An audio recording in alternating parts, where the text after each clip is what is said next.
जो कोशिश करनी चाहिए थी मुख्यमंत्री जी के लेवल पर वो नहीं हो रही है। ये मैं नहीं कह रहा हूं, सर ने कहा है, जिन्होंने खुद अपने नीचे पूरे बिहार में लॉ एंड ऑर्डर भी सुदृढ़ किया और किस प्रकार की पुलिसिंग की जो मेंटल लेवल होना चाहिए उसको भी सर ने सुदृढ़ किया है। सर ने ही ये कहा ना कि नीतिगत निरपेक्षता अब नहीं रही, उस पर जातियां हावी हो रही हैं एक प्रकार से। और जिस प्रकार का गठबंधन बना है बिहार में, ये तो स्वाभाविक तौर पर एक मौका देने के लिए ही बना है। अब ये लालू जी का जो कुनबा है, सर नहीं, अगर इस पर नहीं आगे, रवि उपाध्याय हमारे साथ है, भ्रष्टाचार में लिप्त सर हमारे रवि उपाध्याय हमारे साथ है, रवि उपाध्याय जी कि हम भी कुछ लपेट लें इसमें। रवि उपाध्याय जी, हम शर्मसार तो सभी लोग हैं, कोई अधिकारी या कोई पूर्व अधिकारी की बात नहीं है, बात है बिहार की।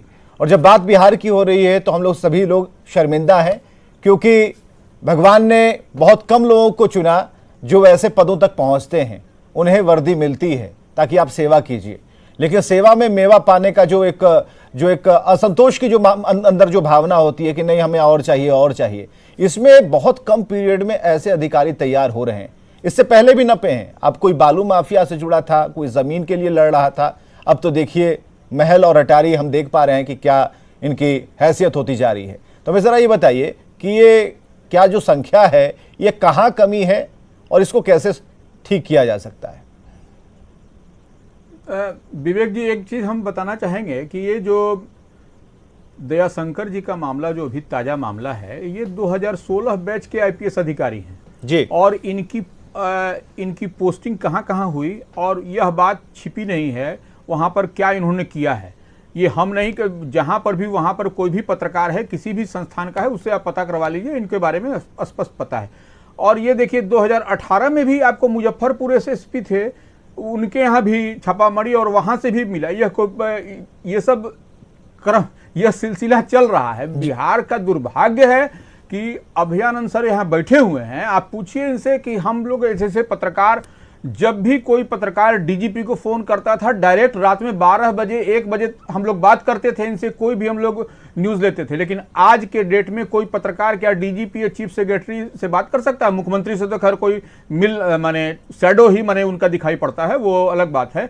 लेकिन ये दोनों से तो हम लोग बात भी नहीं कर पाते हैं, कभी नहीं। हमारी बात नहीं किसी भी, अभी हम वर्किंग हैं, ऐसा नहीं कि हम रिटायर कर गए हैं, तब हम लोग से बात नहीं हो पाती है। तो ये दुर्भाग्य है हम लोगों का। अन्य तो हम लोग पूछिए बैठे हुए हैं कि हम लोग घंटों जाके बैठे रहते थे और हम लोगों को सारा, और इनके ही समय स्पीडी ट्रायल और वैज्ञानिक अनुसंधान की जो बात आज सब लोग करते हैं, इन्हीं का सिखाया हुआ गुड़ है और यही पर आज पुलिसिंग हो रही है। फिर भी ये देखिए, जब तक सिस्टम में ऊपर से नीचे बदलाव नहीं होगा, हम पहली बार आपके यहाँ नहीं बोले, कई बार हम बोले हैं, ऊपर से नीचे तक बदलने की आवश्यकता है। इसके लिए अभयानंद सर को हम चाहते हैं, हमारी इच्छा है। अब करना न करना तो गृह माने मंत्री नीतीश कुमार की जिम्मेदारी के, इनको बैठा करके एक पुलिस के ऊपर एक ऐसा आदमी बैठाया जाए जो कि अवकाश प्राप्त कर चुके हैं, इनसे सलाह मशविरा लिया जाए किस तरह से पुलिसिंग हो। और क्यों नहीं हो सकता जैसे सीडीएस बनाया गया, बिल्कुल क्यों नहीं हो सकता है? अगर सारी चीजें शुरुआत, कुछ अच्छी चीजें शुरुआत की गई, अपराधियों के मन में भय हुआ, तो जो वजह भय की जो पीछे जो एक कारण रहा, भय का एक माहौल क्रिएट हुआ अपराधियों के मन में, वो तो होना चाहिए। और उसके लिए जो लोग जिम्मेदार अधिकारी हैं, बढ़िया अधिकारी हैं, उनको लाना चाहिए। अभयानंद जी, सुधरेगा कैसे? हम इस निष्कर्ष पर आना चाहते हैं, क्या करना चाहिए? ठीक है, नीतियों में गड़बड़ी है, करें क्या, कैसे? क्योंकि इनकी भी तो अब इतनी कठिन ट्रेनिंग होती है, उसके बारे में हमें तो नहीं पता, लेकिन काफी कड़ी ट्रेनिंग होती है, सब कुछ लिखाया पढ़ाया, सब कुछ समझाया जाता है, बावजूद इसके बस ये नोट कमाने में लग जाते हैं। कैसे सुधरेगा सर?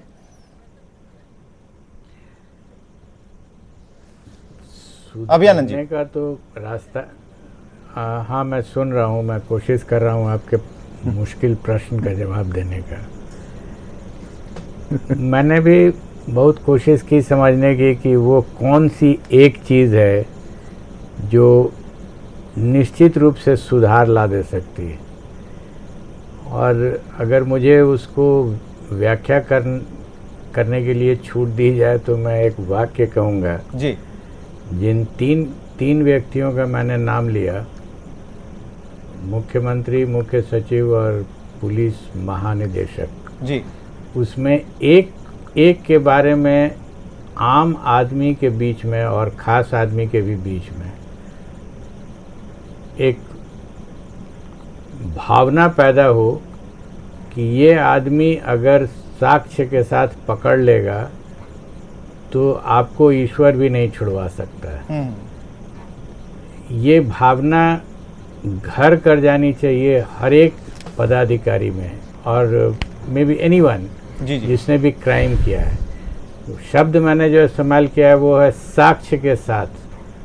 हवाबाजी नहीं होनी चाहिए, एडिटोरियल पर कोई कार्रवाई नहीं होगी, क्योंकि पुलिस का काम अनुसंधान है, एडिटोरियल लिखना नहीं है।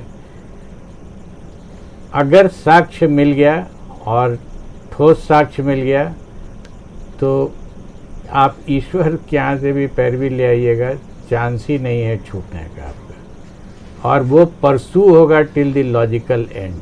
जी लॉजिकल एंड का मतलब होता है सिर्फ उद्भेदन नहीं, उसका ट्रायल, उसकी सज़ा, उस सज़ा का appeal till the law comes to a finality. जी जी क्योंकि हमारी व्यवस्था में, कानून में बहुत सारे पुछले होते हैं, वो अगर आप एक बार कन्विक्शन करा दीजिए तो फिर पीछे लग जाएगा वो। हमको याद है कन्विक्शंस बहुत हुए, उसके बाद अपील फाइल हुआ हाई कोर्ट में, सब बेल हो गया, क्राइम का स्पॉट आ गया। मैंने पता किया तो मालूम है बेल का ये अपील का चक्कर है हाई कोर्ट में। तो फिर अपील हमने लगवाया, अपील में परसू किया, स्पीडी अपील का कॉन्सेप्ट आया। जी जी फिर बेल कैंसिलेशन का आया। फिर मैं आपको बताऊं कि जो जितने लोग करप्ट लोग के यहाँ रेड हो रहा था जी उसमें मैंने पहले उन लोगों को प्रस्ताव दिया कि कैसे डिसमिस किया जा सकता है, कानून में अड़चन को हटाते हुए डिसमिस कर दें, और लोग डिसमिस हुए उस समय। जी क्यों नहीं हो सकता है? अब जैसे इस व्यक्ति ने बहुत सारे प्रॉपर्टी एक्वायर किए होंगे जी जिसका कोई उल्लेख उनके प्रॉपर्टी रिटर्न में नहीं होगा, एटलीस्ट इतना तो चार्ज एस्टैब्लिश है ना कि उसने सरकार से झूठ बोला है। इसी के लिए आप प्रोसीडिंग कीजिए और डिसमिस कीजिए, और 1 महीने में डिसमिस कीजिए, और ये क्यों नहीं हो सकता है? तो जितने लोग का इस तरह का केसेस हुआ है, डिस्प्रोपोर्शनेट या रेड्स हुआ है, तो उनको प्रोसीड अगेंस्ट कीजिए, प्रोसीडिंग को मॉनिटर कीजिए और उनको डिसमिस कर दीजिए। जी इसीलिए मैं कह रहा था कि वेइंग फैक्टर क्या है, पॉजिटिव है या नेगेटिव है। उसको अगर लगेगा कि हमको फ़ायदा हो रहा है क्राइम करने से, हाँ। तो वो करेगा, घाटा को अंडरमाइन कर देता है।